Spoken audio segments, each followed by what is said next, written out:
Kita semua ingin bahagia dalam kehidupan kita, bahkan juga bahagia nanti setelah kita meninggal. Dan memang kebahagiaan itu satu kondisi yang harus diupayakan.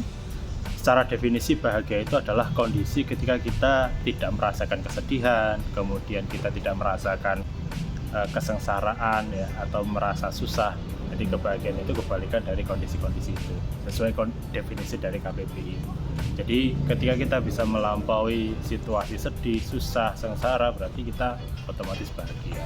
Atau kalau dalam definisi Merriam-Webster kamusnya, dia bilang bahwa kebahagiaan itu a pleasurable or satisfying experience. Jadi pengalaman yang menyenangkan dan memuaskan. Dan kebahagiaan itu bisa muncul atau bisa diraih dengan berbagai cara ya. Jadi misalnya kalau di buku ini ya, buku saya, kebahagiaan itu bisa dari pernikahan, bisa dari kondisi fisik yang sehat, bisa dari hubungan atau relasi sosial yang baik, kemudian bisa juga dari bebas dari pikiran-pikiran yang berlebih atau overthinking, dan atau bahagia juga bisa dari muncul ya, bahagia bisa muncul dari upaya kita bekerja dengan sungguh-sungguh, itu juga bisa bahagia. Nah, kebahagiaan itu sebenarnya harus diupayakan, karena kalau ada beberapa orang yang bilang ketika kita merasa frustasi, kita merasa sedih berlebihan, itu nanti juga berdampak buruk kepada kondisi fisik kita. Jadi kalau dalam bukunya Fritjof Capra yang saya kutip di sini, dia bilang bahwa sebenarnya yang diharapkan itu bukan cuma sehat secara fisik, tapi juga kita dalam hidup punya sikap mental yang positif, kemudian punya dukungan sosial yang bagus, sehingga kombinasi ketiganya ya, sehat fisik, mental yang positif, kemudian sejahtera atau punya dukungan sosial yang bagus, inilah yang disebut sebagai kesejahteraan atau welfare. Dan ini yang disebut bahagia menurut Fritjof Capra. Nah, di sisi lain misalnya ada menikah ya. Di halaman 26 saya menulis tentang cinta, menikah, dan bahagia. Jadi menikah itu ya ujungnya adalah kebahagiaan, dan seringkali orang bilang kenapa menikah kalau tidak bahagia ya. Jadi kita menghabiskan waktu, menghabiskan tenaga, energi dengan orang yang salah mungkin. Dan pernikahan itu bukan sekedar hubungan lawan jenis ya, cowok dengan cewek yang kemudian dilembagakan, bukan. Tapi memang pernikahan itu adalah upaya untuk mengimplementasikan rasa cinta. Jadi cinta misalnya kita diwujudkan dengan care atau peduli, responsible, tanggung jawab, respect, atau menghormati, knowledge, kita tahu pasangan kita. Jadi banyak orang yang dalam pernikahannya tidak bahagia karena memang tidak bisa menerapkan empat poin ini, care ya, kemudian responsible, bertanggung jawab kepada pasangan kita, kemudian respect, menghormati baik sebagai individu maupun keputusan-keputusannya, kemudian knowledge atau kita memahami dia ini siapa, bagaimana situasi yang dihadapi, dan lain sebagainya. Kemudian misalnya bahagia itu juga bisa dari aktivitas interaksi sosial kita. Di halaman 45 ada tulisan berjudul lebih terhubung, lebih bahagia. Dan sebenarnya sebagai makhluk sosial ya, kita tahu ya, kita nggak bisa atau tidak bisa hidup secara sendiri, dan kita butuh orang, butuh teman. Di sini misalnya ada penelitian ya dari Robert Waldinger yang kemudian dipresentasikan dalam salah satu channel YouTube, judulnya adalah What Makes a Good Life. Ini kalau nggak salah juga sudah muncul dalam bentuk buku di toko-toko buku. Jadi ini adalah penelitian yang panjang dari Harvard Study of Adult Development, diteliti selama 75 tahun dengan 724 pria, sejak 1938. Jadi responden atau orang-orang yang diteliti ini ditanya setiap tahun tentang pekerjaan, rumah tangga, kesehatan, dan lain sebagainya. Dan intinya temuannya menemukan bahwa orang yang lebih terhubung secara sosial terhadap keluarga, komunitas, teman, ini akan lebih bahagia daripada yang tidak terhubung. Kemudian yang kedua, hubungan itu bukan sekedar banyaknya kenalan kita, tapi lebih kepada bagaimana kualitas dari hubungan tadi. Jadi mungkin kalau kita menjelang usia 30-an, semakin kita dewasa, kita semakin butuh sedikit teman yang berkualitas ya. Jadi tidak usah banyak tapi berkualitas, bisa saling mengisi kekosongan, bisa saling menjadi support system ketika kondisi kita buruk ya. Jadi semakin berkualitas semakin bagus. Yang ketiga adalah hubungan yang baik ya. Di temuan riset tadi, hubungan yang baik itu tidak hanya melindungi fisik atau tubuh tapi juga melindungi otak. Jadi orang, bahkan ya disampaikan di sini, orang responden yang punya hubungan yang baik dengan sesamanya, dengan keluarga atau rekan, kolega, dia punya daya ingat yang lebih tajam dibandingkan mereka yang tidak baik hubungannya.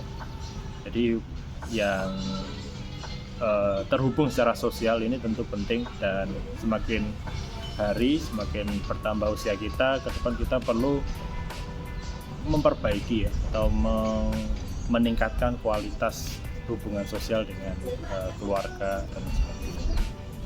Kemudian misalnya di halaman 68 ya dari buku ini saya menulis tentang bahagia sebab beragama dengan bahagia. Jadi seringkali agama itu dimaknai sebagai sesuatu yang menakutkan ya, kewajiban-kewajibannya, kemudian ancaman-ancamannya berupa neraka, siksaan, dosa dan lain sebagainya, itu sesuatu yang menakutkan. Jadi orang kalau beragama, atau bahkan ada juga beberapa pemeluk agama atau ya pemeluk agama ya, umat beragama yang cara beragamanya itu bukan menimbulkan sesuatu yang indah, yang harmonis, tapi malah menjadi satu situasi yang orang menjadi tidak nyaman. Wah, ini agama kok dibawa ke sini, agama kok seperti ini dan lain sebagainya. Jadi kalau di sini misalnya saya menyukai cara dakwah atau cara penyampaian ilmu agama dari Kiai Bahauddin Nur Salim. Gus Bah itu selalu bilang bahwa agama itu harus bahagia. Di agama itu harus dibawa bahagia. Kemudian misalnya di pengajian-pengajian itu penceramahnya juga harus bahagia, atau banyak diisi dengan kelakar-kelakar, guyonan, sehingga jamaah atau umat ketika datang juga bisa menikmati. Intinya sebenarnya agama itu sederhana ya, sederhana, di mana kita mengupayakan untuk menghindari hal-hal yang dilarang, kemudian kita mengupayakan untuk memenuhi kewajiban-kewajibannya. Setelah itu ya secara sosial kita tetap harus bahagia, dan agama ini juga harus menjadi faktor yang mendorong atau faktor yang mendukung terciptanya kebahagiaan individu. Kemudian misalnya, nah ini juga ada beberapa topik yang mungkin sensitif ya, tapi sebenarnya kalau kita pikir-pikir ulang di halaman 109 ya, saya bilang atau saya menuliskan bahwa overthinking itu bisa merusak diri kita, merusak kebahagiaan kita. Jadi kalau dipikir-pikir ya, kalau kita renungkan mendalam, sebenarnya ada banyak kejadian di dunia ini yang ya kita nggak punya kuasa, kita nggak ada kekuatan ya, atau kita ya terlalu kecil peran kita untuk mengubahnya. Jadi orang misalnya perang ya, kita masih melihat terus-menerus ada perang di mana-mana ya, di berbagai belahan dunia ada peperangan dengan begitu banyak korban jiwa, ada anak-anak kecil, ada orang-orang tua, ada perempuan yang meninggal menjadi korban dengan kondisi yang sangat buruk, ya, sangat parah, dan seolah-olah ya kita kehabisan kata-kata untuk mendeskripsikan situasi yang mereka hadapi. Tapi memang perang ini menjadi satu sejarah yang tidak bisa lepas dari peradaban atau sejarah kehidupan manusia selama ada di bumi. Jadi saya mengutip misalnya Pak Quraish Shihab ya, dari bukunya Pak Quraish Shihab. Pak Quraish mengutip dari bukunya Will Durant dan Ariel. Dia menulis buku berjudul The Lesson of History atau pelajaran sejarah pada tahun 1966 ya. Buku ini ditulis 1968, mohon maaf. Dia bilang bahwa sejak 3421 tahun yang silam, dalam perjalanan sejarah ya, hanya 268 tahun yang berlalu sama sekali tanpa ada peperangan.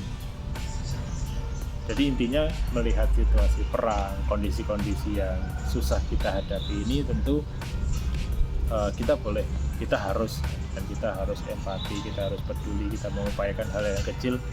Tapi memang sayangnya dalam lintasan sejarahnya ya, perang ini nggak pernah putus ya, atau sangat sedikit di mana periode waktu di mana manusia itu tidak berperang satu sama lain. Ya, kita berharap semoga perang bisa selesai di mana-mana, ya, semua perang selesai, semua manusia bisa hidup dalam sejahtera, damai, dan bahagia. Tapi memang jangan ini menjadi membebani kita secara moral, secara psikis, sehingga kita overthinking, kehilangan kebahagiaan kita. Nah, jadi kebahagiaan itu bisa juga misalnya muncul dari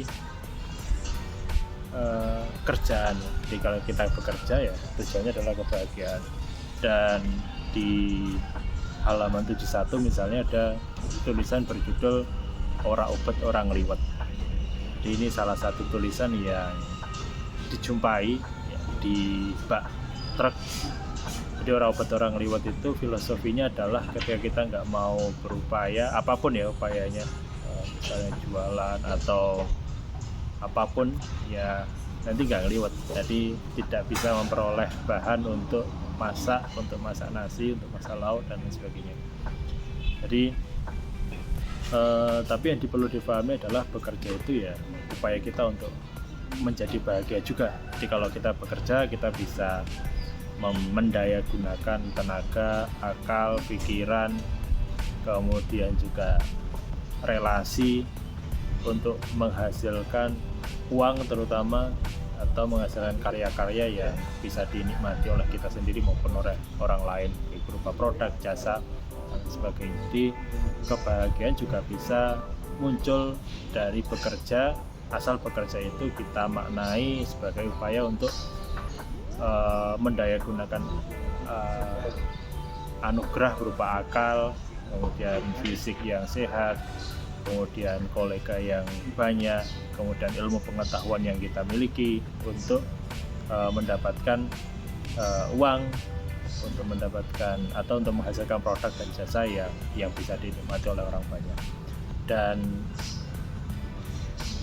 kebahagiaan itu sebenarnya bukan cuma masalah uang ya. Tapi kalau dalam beberapa artikel ya, beberapa referensi yang saya kutip juga, ya memang kebahagiaan bukan tentang uang, tapi ketika dalam risetnya ya, ketika kondisi keuangannya terpenuhi, aman dari segi finansial, ini orang bakal lebih cenderung punya kebahagiaan yang lebih. Jadi kalau dalam salah satu buku misalnya, uang itu sebenarnya bukan kekayaan yang dicari, tapi sebenarnya kita ketika punya banyak uang adalah mencari kebebasan. Dengan banyak uang kita bisa punya lebih banyak pilihan untuk menikmati hidup, Misalnya kita bisa nih bekerja memilih ya di tempat yang lebih kita sukai karena kita punya pilihan ya. Kita nggak harus terpaksa di tempat yang tidak kita sukai. Nah, secara sosial kita pasti juga bakal lebih menguntungkan ketika misalnya punya lebih banyak uang, dan ya uang ini bukan satu-satunya faktor yang berperan dalam kebahagiaan, tapi dalam berbagai riset ditemukan bahwa uang tentu adalah faktor yang bisa membawa kita mencapai kebebasan dalam hidup. Kita lebih banyak opsi untuk menikmati hidup, menghabiskan usia kita, menghabiskan momen-momen dengan keluarga atau anak istri kita, karena kita tidak terbebani harus bekerja 24 jam, harus bekerja 12 jam sehari, sebab kita punya lebih banyak opsi itu. Jadi intinya kebahagiaan itu kondisi di mana kita tidak sedih, tidak sengsara, tidak menderita, baik itu nanti secara fisik maupun secara psikis. Dan kebahagiaan ini bisa dicari dan harus dicari dari berbagai aktivitas kita sehari-hari, mulai dari bekerja, kemudian berhubungan dengan keluarga, kolega, dengan tetangga, dari pernikahan kita, dari aktivitas atau hobi yang kita sukai, kemudian juga dari cara kita melihat perspektif kita terhadap peristiwa-peristiwa yang tidak menyenangkan dan tidak bisa kita rubah, ya. Menghindari overthinking atau berpikiran yang menjadi beban pikiran yang berlebih, itu juga upaya untuk menjadi bahagia. Dan ya kurang lebih itu bahagia itu adalah kondisi yang kita harapkan semua, dan kita harus berlatih terus supaya menjadi bahagia. Karena apa? Karena bahagia itu ya wajib ya, kita itu harus bahagia, karena setelahnya nanti kita nggak pernah tahu ya. Karena akhirat itu ya, kalau kita beragama kita mempercayai akhirat, kita berharap mendapatkan surga dan lain sebagainya, dan kenikmatan-kenikmatan yang sejenisnya, tapi kita tidak pernah tahu nanti bagaimana. Jadi ya selagi hidup harus bahagia. Dan ini yang inti dari buku ini seperti itu. Baik, terima kasih.